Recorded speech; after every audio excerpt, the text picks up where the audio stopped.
डोंबिवलीत 65 इमारतींवर तोडक कारवाईचं सावट निर्माण झालंय आणि धक्कादायक बाब म्हणजे महारेरासारखं नियामक प्राधिकरण असतानाही अनधिकृत इमारती उभ्या कशा राहिल्या, कशा पद्धतीने अब्जावधींचा हा घोटाळा करण्यात आला, पाहूयात हा रिपोर्ट।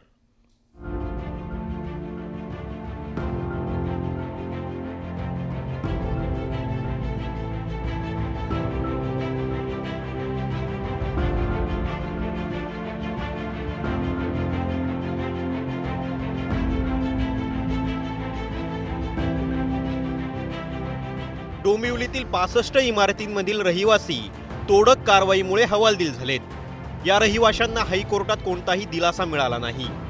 इमारतींचा रेरा नंबर आणि कागदपत्र पाहून रहिवाशांनी फ्लॅट विकत घेतले होते।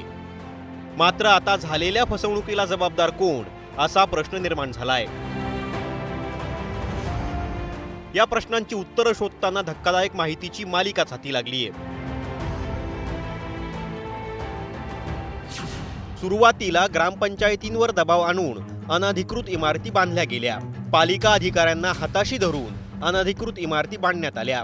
परिणामी फसवणूक टाळण्यासाठी महारेरा कायदा आणला गेला। मात्र हा महारेराच महाघोटाळ्याचा आधार ठरला। कारण महारेरा आणि महानगरपालिका यांच्यात तांत्रिक समन्वय नव्हता। समन्वय नसल्याचा फायदा बिल्डर लॉबीने घेतला। महानगरपालिकेचे स्टॅम्प, मागील तारखांचे स्टॅम्प पेपर, अधिकाऱ्यांच्या सह्या, बोगस 7/12 तयार करून ती महारेराच्या वेबसाईटवर अपलोड करण्यात आली। ती कागदपत्र खरी मानून महारेराने अनधिकृत इमारतींना रेरा नंबर दिला। महारेरा नंबर मिळाल्यानं अनधिकृत इमारतींना ग्राहक मिळू लागले। सुरुवातीला काही इमारती उभ्या केल्यानंतर हळूहळू तब्बल 65 इमारती उभ्या राहिल्या। काल आमची केस झाली होती। त्या केसमध्ये सांगितलं होतं की डिमॉलिशनची ऑर्डर ती कायम राहणार आहे, म्हणजे आमचा अर्ज होता तो फेटाळला।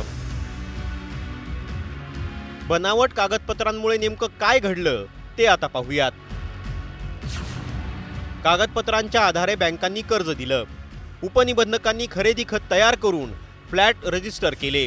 प्रधानमंत्री आवास योजनेतून सबसिडीही मिळाली। महापालिकेनं पाणी दिलं आणि वीज वितरण कंपनीनं वीज दिली। म्हणजेच महापालिका आणि बँका यांनी परवानगी दिल्यामुळे ग्राहकांनी फ्लॅट्स खरेदी केले।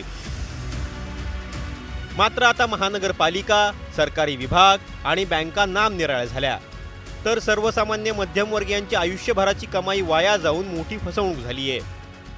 कुठल्याही बांधकामाला, इमारतीला बांधकामासाठी कर्ज देत असताना नेमकं काय बघितलं पाहिजे, स्वतःचा एक आर्किटेक्ट कसा नेमला पाहिजे आणि संपूर्णतः त्या जागेच्या टायटलची खात्री पटल्याशिवाय कुठल्याही बँकेने कर्ज देऊ नये असे स्पष्ट आदेश या रिझर्व्ह बँकेने या सर्व बँकांना दिलेले आहेत।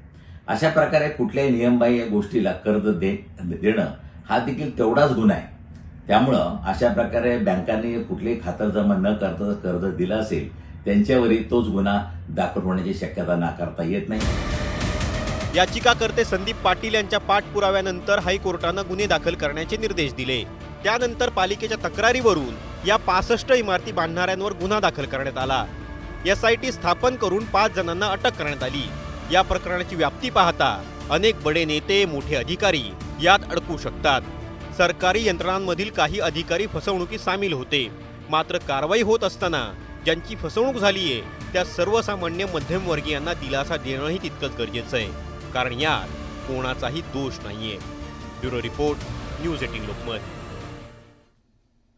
यानंतर बघूया, कल्याण डोंबिवली महानगरपालिका हद्दीत 65 इमारतींवर कोर्टाचा आदेश जो आहे त्या आदेशानुसार बुलडोझर चालवला जाणार आहे। यापूर्वी पालिका अधिकारी आणि रहिवाशांमध्ये बैठक पार पडली। या बैठकीत कोणताच तोडगा निघाला नाही।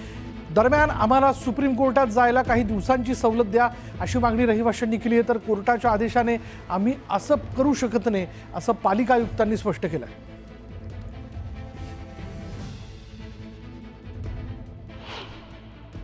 सगळे आयुष्याची जमापुंजी जर त्या घरासाठी लावलाय तर एकतर घर तरी मिळावं, नाहीतर ते काहीतरी पैशांचं रिफंड करावं। सगळे इन्व्हेस्टमेंट सगळं आम्ही तिथेच घातले। बँकेचा EMI आहे तो फेडणार की आता रेंटने रूम घेणार, त्याचं रेंट भरणार की EMI फेडणार, काय करणार? ज्याची चुकीच नाहीये त्याची शिक्षा कशाला मिळते? सामान्य नाही, ज्यांची चुकी आहे त्यांना शिक्षा मिळू द्या ना। फसवणूक झाली म्हणजे आम्हाला मुळात रेरा अप्रूव्हल आहे म्हणून सांगितलं आणि आता ही लोक प्रशासन सांगताय की तुमची बिल्डिंग अनधिकृत आहे। मला अनधिकृत कशी काय ठरवायची? पण आम्ही जर आमचा टॅक्स पावतीचं माझ्या मुलाच्या नावाने घर घेतले.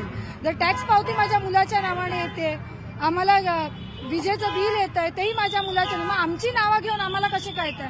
आणि आज घरं जी आम्ही घेतली, आज मुंबईतला माणूस हा निवारा शोधायला मुंबईत आलाय का, खेड्यापाड्यातला माणूस, आणि त्याने ती घरं अशीच घेतलेली नाहीयेत. त्याच्यासाठी पण आज लोन काढलंय. ते लोन कोणी फेडायचं?